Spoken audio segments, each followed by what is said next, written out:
하나님의 말씀을 봉독하겠습니다. 히브리서 4장 14절에서 5장 11절까지의 말씀입니다. 신약성경 356면 어간에 있습니다.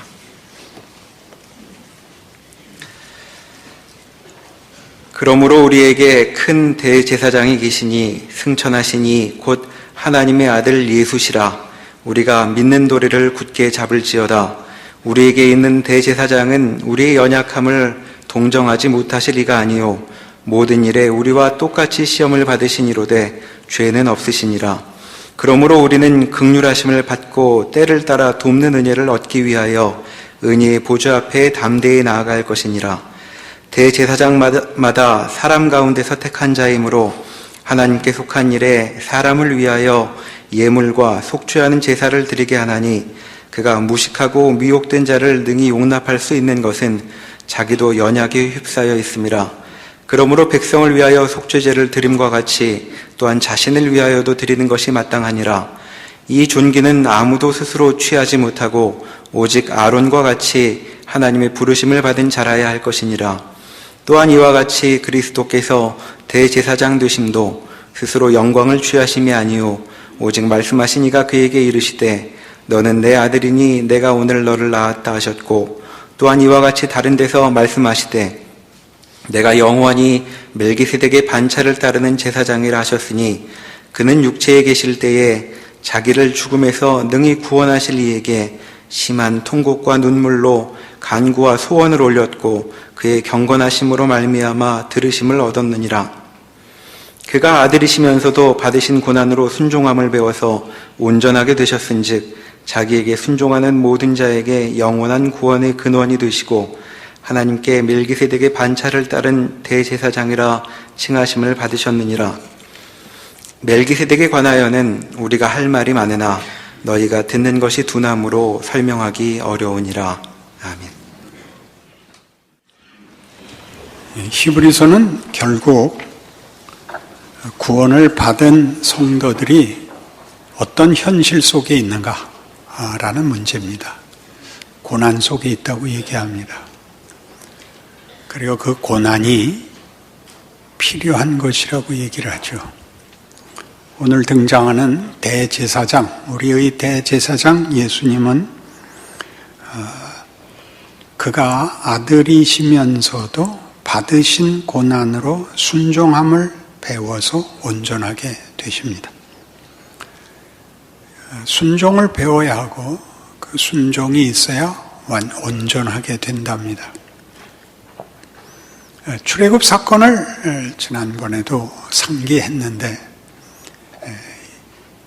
애굽의 노예로 살던 이스라엘 백성을 모세를 보내어 하나님께서 10가지 재앙과 홍해를 갈라 그들을 구원합니다. 광야에서도 하나님이 하실 일은 다 했죠. 구름 기둥, 불 기둥, 만나, 메추라기, 반석에서 나는 샘물. 그러나 가나안의 입국만은 하나님이 하시지 않고 저들이 선택해야 되고 순종해야 됐던 것입니다.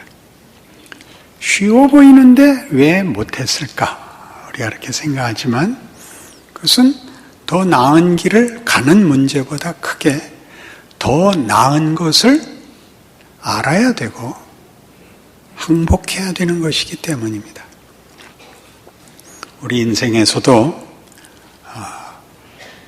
무엇이 더 나은 것인지, 어떤 게 더 가치 있는지를 아는 데에는 한 평생이 걸리는 것과 같습니다. 그래서 우리가 대제사장의 등장은, 지금 예수님의 대제사장의 등장은 그가 구원을 이루실 때에도 어떤 선포, 어떤 기적에 의한 순간적인 선포가 아니라, 어떤 결과물을 우리에게 준 것이 아니라 시간에 걸쳐서 당신이 걸어 만드신 작품으로 우리에게 주었고, 우리에게 준 구원도 그 얻은 바 구원이 목적하는 내용을 만드는 데는 이제 구원이 시작이다. 그렇게 얘기하는 것이 예수님의 대제사장 직무입니다. 십자가를 지실 때뿐만 아니라 우리가 잘 아는 대로 승천하여 하늘 보좌 우편에서 우리를 위하여 지금 기도하고 계십니다. 그래서 여기 오늘 본문식으로 얘기하면 8절부터 다시 읽죠. 그가 아들이시면서도 받으신 고난으로 순종함을 배워서 온전하게 되셨은즉 자기에게 순종하는 모든 자에게 영원한 구원의 근원이 되십니다. 자기에게 순종하는. 그러니까 이 순종은 쉽게 선택 정도가 아닌 것입니다. 선택보다 무슨 더 큰 내용이 있다는 것을 기억해야 되는데, 이 순종을 이해하려면 고난을 우리가 이해해야 됩니다. 고난은 단순히 고통이 아니고, 마태복음 16장으로 가셔서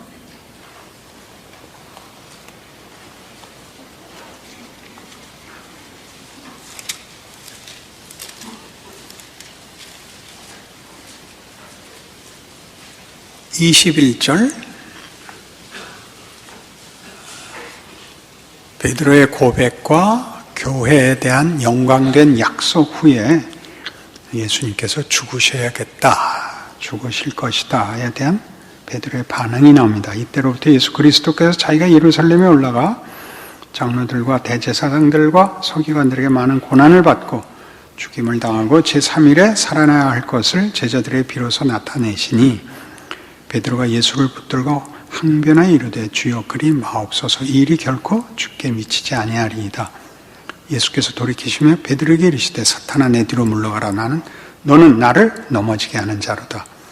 네가 하나님의 일을 생각지 아니하고 도리어 사람의 일을 생각하는도다 하시고, 이에 예수께서 제자들에게 이르시되 누구든지 나를 따라오려거든 자기를 부인하고 자기 십자가를 지고 나를 따를 것이니라. 이렇게 됩니다. 예수님께서 죽는다는 선언은 굉장히 충격적이고 모순적이었을 것입니다. 죽은 자를 살리신, 그리고 구원을 위하여 오신 메시아, 바다를 잠잠케 하고 모든 병마를 물리친 하나님이 죽어야 한다는 것은 납득할 수 없는 일이었습니다. 베드로가 당연히 우리의 성정을 대변해서 무슨 위험한 일이 생기면 제가 주를 보호하겠습니다 라고 사실은 의리 있고 책임 있는 발언을 한 것입니다. 그러자 예수님이 그를 꾸짖었다는 것 기억하시고 사탄아였습니다.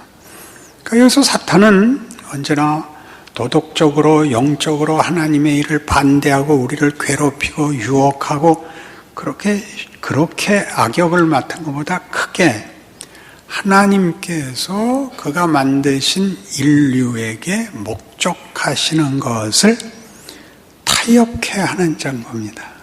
쉽게 만들려고 하는 것입니다. 그래서 사탄아가 됩니다. 문둥병을 고치는 것처럼, 귀신을 쫓아내는 것처럼, 물로 포도주를 만드는 것처럼, 그게 구원이 아니고 그게 너희의 최상의 존재가 되지 않는다. 나를 따르려면, 내 길을 이해하려면, 아니 내가 하려는 일은 너희가 자기를 부인하고 자기 십자가를 지게 하는 것이다. 자기 부인이 뭐죠? 자신의 소원, 자신의 기대에 제한되는 것입니다. 여러분 늘 하는 기도입니다. 여러분이 여러분의 소원을 얻기 위해서 하나님께 양보해서 늘 들고 나오는 기도입니다. 이번에 제 아들 꼭 대학 붙여주십시오. 그러면 제가 평생 립스틱도 안 바르고 파마도 안 하고 평생 죽은 듯이 살게.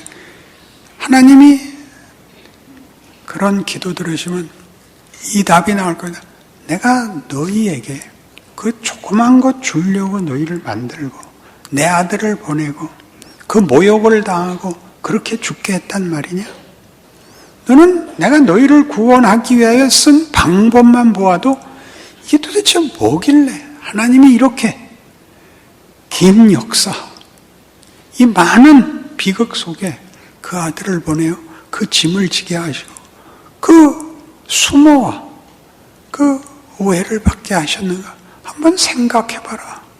너무나 당연한 질문이 일어나야 되지 않느냐, 이렇게 말하는 것입니다. 하나님은 우리가 만들 수 있는 최상이 아니라 하나님이 만들 수 있는 최상을 만들려고 하시는 겁니다. 나를 넘어서야 됩니다.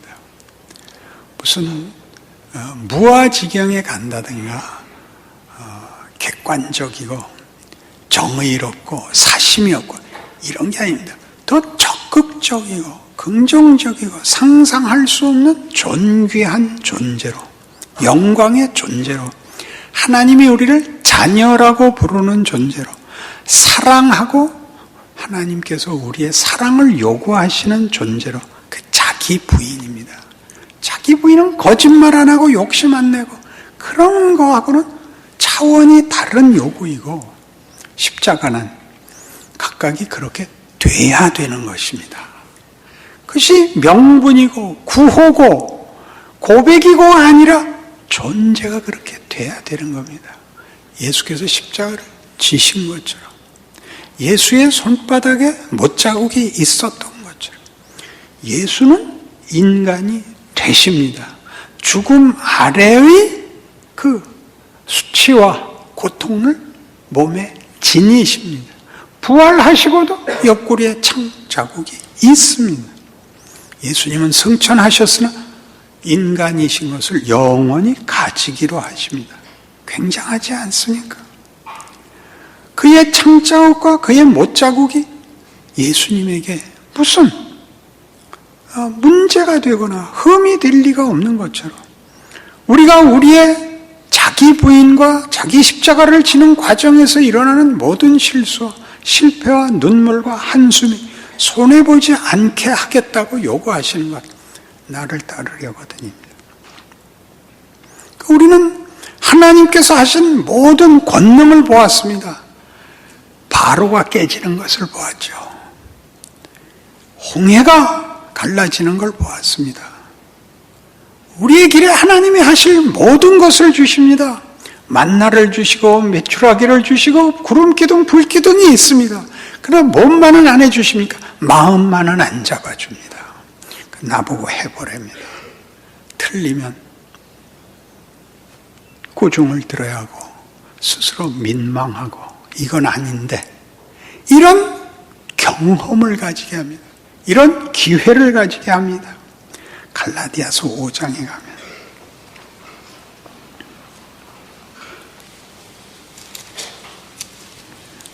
(16절) 315페이지 신약입니다.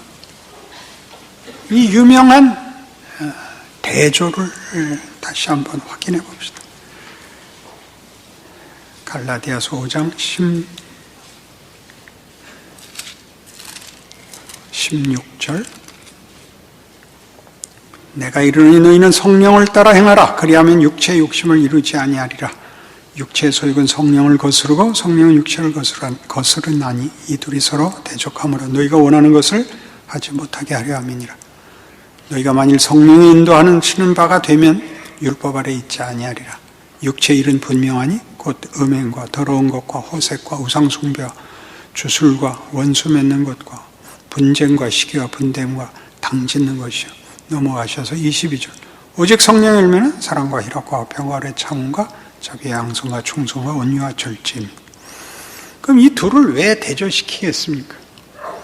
여러분 소원이 다 이루어지고 여러분이 다 만족하시고 자존심을 세워서 뭐가 열매가 맺든가요? 나이가 들면 딱 두 부류로 나뉘는데 원망하는 자와 감사하는 자로 나뉩니다. 예수를 믿지 않고는 나이가 들어 죽음 앞에 서서 감사할 수가 없습니다. 세상에도 감사하는 자가 있는데 그들은 체념하는 것입니다.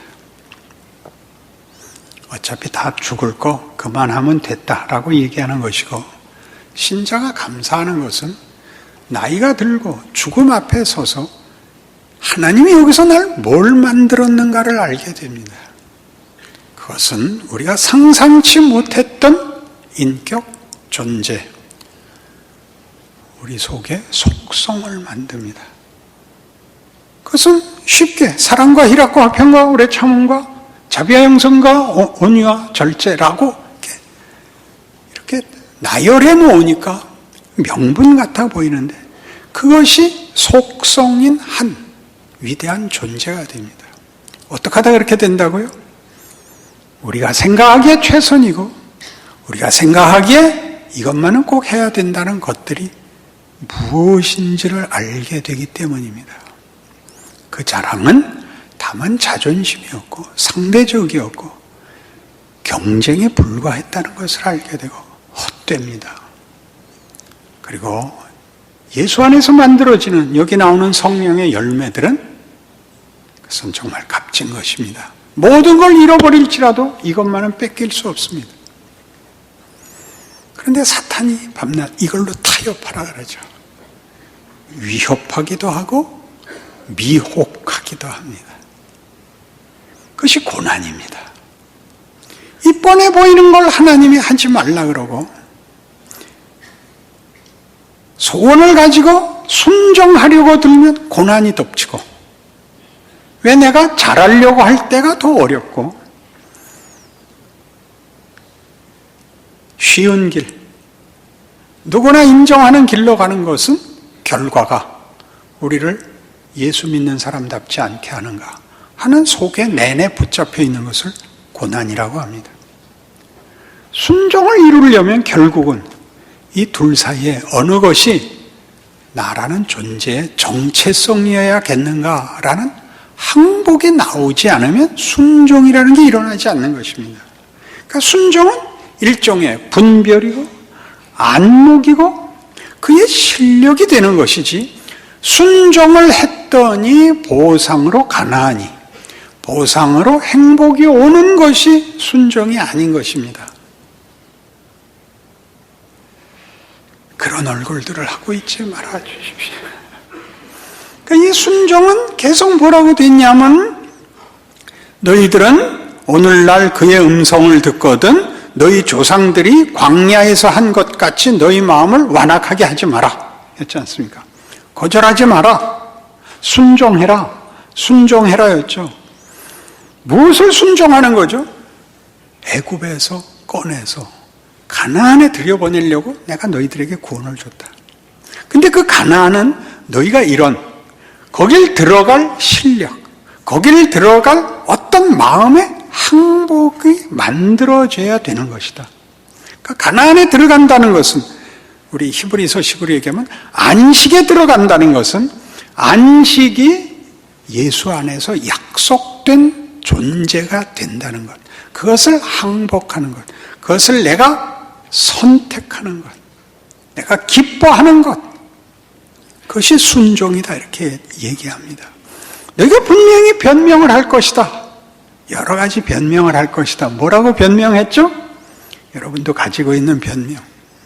이럴 바에는 왜 구원은 줬느냐? 애굽에 있었던 때가 더 낫지 않냐? 뭘 만들려고 하는지 모르니까 돌아가자가 자꾸 나온다니까요. 그래서 우리 그 유명한 히브리서 6장에 가면 한번 비침을 얻고 구원을 맛보고 떨어진 자는 다시 고칠 수 없다라는 무서운 경고가 나오는데 구원이 취소된다는 얘기가 아닙니다. 너희를 저기 보내려고 꺼냈는데 빠꾸하는 것이 말이 되냐? 이겁니다. 여러분 모두의 소원을 말해 보십시오. 여러분의 소원은 결국 안심밖에 없습니다. 고만하자입니다. 고만하자. 뭘 더 원하십니까? 할 거 다 했지 않습니까? 성가대도 맨 앞줄에 앉았습니다. 하나님이 더 가재는 겁니다. 더 가려면 뭐가 있죠? 이 고난, 이해되지 않는 고난. 왜 이 길을 가야 됩니까? 왜 이 고생을 해야 됩니까? 나에게 뭘 더 바라십니까? 그래, 뭘 더 바란다. 내가 너희를 구원할 때 내 아들을 보내서 뭘 했나 봐라. 이렇게 얘기하는 것이 십자가입니다. 아니 우리를 구원하는데 무슨 그런 방법? 제자들에게 배신을 당하고 구원을 주려고 그들에게 그 많은 기적을 베풀었음에도 불구하고 그들 손에 의해서 채찍에 맞고 가시관을 쓰고 십자가 형틀에서 죽어야 했던가. 여러분 그거를 신파적으로 이렇게 어떤 감정적인 그 강요로만 들이댔지 그 냉정한 그 선택의 여지가 없는 하나님의 진정성에 대해서는 생각해 보지 않습니까? 우리가 겪는 말이 안 되는 현실이 뭘 만들기 위하여 우리에게 현실로 주어졌는가? 내가 뭘 대면해야 되고, 그래서 내가 언제나 성공보다 실패가 더 많고, 그러나 그 실패가, 죽을 것 같은 그 실패가 너를 만드는데 결코 방해가 되지 않는다. 장애가 되지 않는다. 잘하면 좋습니다. 잘하면 잘못한 것만큼 잘한 게 일을 하지는 않습니다. 그게 신비입니다. 그럼 잘못해야 잘 되냐? 그렇지는 않습니다. 잘한 건 명예입니다. 잘한 건 잘한 것입니다. 잘못한 사람들을 여러분이 심판할 필요가 없습니다. 잘못한 것으로 피눈물을 흘리게 되어 있습니다. 예수께서 괜히 피 흘려 죽지 않습니다. 그것이 우리의 양식이 되고 그것이 우리의 영혼의 진정한 능력이 되듯이 우리의 고난은 이런 가치를 갖고 있는 것입니다. 그래서 이런 모든 말들은 겁을 주기 위해 있는 게 아니라 너희 그러니까 핑계대지 마라, 외면하지 마라. 하나님의 말씀은 좌우의 날선검같이 너희 영혼을 찔러 쪼갠다. 너 나 속일 수 없다. 너희 앞으로 나가라. 네 신앙을 만들어라. 그렇게 얘기하는 겁니다. 그러니 예수님의 대제사장 지금 여기서 그 본문으로 돌아오셔서 보십시오. 얼마나 놀라운가. 4장 12절 하나님의 말씀은 살아있고 활력이 있어 좌우에 날선 어떤 검보다도 예리하여 혼과 영과 및 관절과 골수를 찔러 쪼개기까지 하며 또 마음의 생각과 뜻을 판단하시나니 지으신 것이 하나도 그 앞에 나타나지 않음이 없고 우리의 결산을 받으실 이의 눈앞에 만물이 벌거벗은 것 같이 드러나느니라. 너희 말 안 들으면 너희 죽어. 하나님은 속지 않아? 그냥 넘어가지 않아? 그래 놓고 그러므로거든요. 그러므로 말 안 듣는 놈들은 다 죽인다가 아니라 그러므로 우리에게 큰 대제사장이 있대. 속일 수 없다. 그리고 이거 포기할 수 없다. 하나님 결코 중단하지 않는다. 가야 된다. 겁을 주려고 이 말하는 거 아니다. 딴 길은 없다. 네 인생을 살아라. 그리고 예수님이 대제사장으로 지금 보좌 우편에서 너를 위하여 기도하고 있다. 넌 못 죽는다. 넌 실패로 끝나지 않는다. 이렇게 얘기하는 겁니다. 그러니 무슨 하나님이 잘못한 것 같이 하나님 나한테 너무 많은 것을 요구하십니다. 같은 얼굴을 하고 그렇게 기도를 하는 것은 기도가 아닌 것입니다. 더 이상의 희망이 없어 보이는 자리에서 거기서 기도해야 됩니다. 하나님 맞습니다. 이걸로 끝날 리가 없습니다. 하나님, 이 정도로 끝낼 것이었으면 십자가로 구원하지 않았을 것입니다. 예수님이 피 흘리지 않았을 것입니다. 그렇게 나오라는 겁니다. 그리고 이 말이 여러분에게 또 한 번의 배신, 또 한 번의 타협, 또 한 번의 변명이 될 수 없이 드디어 항복하는 날까지 하나님이 여러분을 놓아주지 않을 것입니다. 놓아줄 거였다면 마지막 자리에서 예수님이 십자가에 잡히시는 일 같은 것은 없었을 것입니다. 이런 모든 일들이 우리에게 만들어내는 복음이 뭐냐? 구원이 뭐냐? 복음이란 천국을 가는 문제보다 더 크게 하나님이 인간을 하나님이 만족하시고 인간 스스로가 자신이 인간이고 하나님의 자녀라는 것을 행복하고 기뻐하고 자랑하는 자리까지 절대 포기하지 않으시겠다고 작정하셨대. 그게 복음입니다. 천국 가서 좋다 그러고 앉아있는 거 아닙니다. 그 인생을 스스로가 깨우치고 지지 않고 주께서 그 모든 시험을 이기고 겟세마네 기도를 통과하여 십자가를 지듯이 우리가 이겨서 맞습니다. 제 인생을 아버지께 바칩니다. 라는 말의 결론에 도달하도록 하나님이 우리를 지키실 것을 로마서 8장에서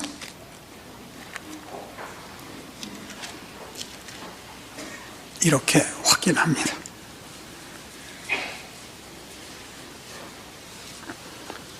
(29절입니다) 로마서 8장 29절. 하나님이 미리 아신 자들을 또한 그 아들의 형상을 본받게 하기 위하여 미리 정하셨으니 이는 그로 많은 형제 중에서 맏아들이 되게 하려 하심이니라. 또 미리 정하신 그들을 또한 부르시고 부르신 그들을 또한 의롭다 하시고 의롭다 하신 그들을 또한 영화롭게 하셨느니라. 구원을 하실 뿐만 아니라 완성, 영화롭게 하셨느니라. 다 완료형입니다. 시간상으로 안 일어난 일인데 운명적으로 결론이 난 것입니다. 그러니 여러분은 도망갈 수 없습니다. 변명할 수 없습니다. 도망가면 와서 밀린 숙제 다 하셔야 됩니다. 훌륭해지십니다. 그래서 그 후가 이렇게 나옵니다. 이 말 때문에 이 현실을 가는 죽을 것 같고 이해할 수 없고 실패만 하는 체념과 절망의 공격 아래에 있는 우리를 위하여 이 현실을 살아내도록 그 이후의 말씀이 있습니다. 그런즉 이 일에 대하여 우리가 무슨 말하리요? 이 완성에 대해서 무슨 말하리요? 만일 하나님이 우리를 위하시면 누가 우리를 대적하리요? 하나님이 하시겠다 그러면 뭐가 이 일을 막을 수 있으랴? 우리의 못난 것, 우리의 실패도 막을 수 없는 것입니다. 자기 아들을 아끼지 아니하시고 우리 모든 사람을 위하여 내주시니가 어찌 그 아들과 함께 모든 것을 우리에게 주시지 아니하겠느냐? 누가 능히 하나님께서 택하신 자들을 고발하리요? 의롭다 하신 이는 하나님이시니 누가 정죄하리요? 죽으실 뿐 아니라 다시 살아나신 이는 그리스도 예수시니 그는 하나님 우편에 계신 자요 우리를 위하여 간구하시는 자니라. 이런 말씀들을 우리는 어디에다 다 써먹었느냐 하면 은혜가 다 이기니까 안심하고 그냥 책임 없이 살면 되는 줄 알았습니다. 이 말들은 아무리 잘못해도 괜찮다라는 얘기가 아니라 하나님이 우리에게 만들려는 것을 우리가 만들기까지는 하나님이 그 일을 쉬지도 않을 것이요 우리를 가만두지도 않겠다는 얘기입니다. 그것이 감사가 돼야 됩니다.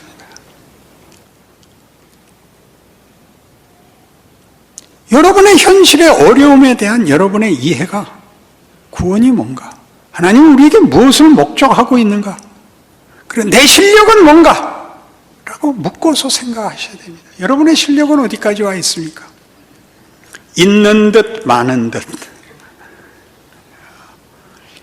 특별한 위인이 될 마음은 없사오니 요 정도에서 자존심 지키고 비명 지를 일 없는 수준에서 그리고 그래도 예수 믿는다는 게 그 정도면 안 된다고 생각해서 봉사, 전도 정도 기회가 있으면 너도 예수 믿어 정도 그 정도를 위해서 십자가를 세웠다고요? 그렇게 생각하시면 안 됩니다. 여러분의 모든 실패와 지금 당장의 현실이 여러분이 얼마나 못난 것을 지적한 그 못난 것을 뒤집으셔야 됩니다. 여러분이 될 때까지 하실 것입니다. 시편을 보십시오. 다윗의 모든 기도가 비명입니다. 비명입니다. 몰랐을 때 지은 죄에 대한 비명만 있는 것이 아니라 알고 난 다음에도 비명입니다. 왜요? 죄를 씻고 잘못을 지워버리는 문제가 아니라 잘못을 저지르고 못났던 데서부터 잘나고 위대하고 거룩해져야 되는 싸움이기 때문에 상상을 할 수 없는 자리까지 그는 목이 쫄립니다. 그것이 하나님이 우리에게 약속하시고 지금 하시고 있는 일입니다. 여러분의 현실입니다. 그러니 각각 여러분 스스로도 생각해 보십시오. 적어도 신앙인이라면 이쯤 해야 돼라는 걸 무슨 도덕적 명분으로 나열하지 마시고 여러분의 실력을 보십시오. 세상의 위협과 유혹과 그리고 본 개인이 죄하는 짐과 억울함에 대하여 여러분이 어느 만큼의 실력이 있는가? 거기서 여러분이 예수님께서 보이신 것 같은 사랑과 헌신과 섬김과 기다림과 용서를 할 수 있는가? 한꺼번에 되지는 않습니다. 그러나 시도해야죠. 어쩌다 한 번이라도 해야죠. 그리고 결국은 그 실력으로 존재가 바뀌어야죠. 이것이 완성될 때까지 여러분은 죽을 수도 없는 것입니다. 변명하거나 도망갈 수 없습니다. 그래서 우리는 결국 훌륭해지고 놀라워져서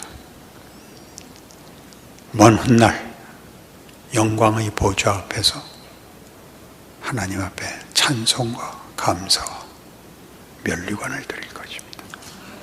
기도하십시다. 하나님 아버지, 우리의 눈물이 자조가 되지 않게 하여 주옵소서.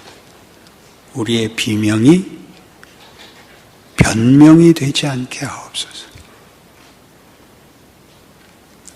우리의 지금의 후회가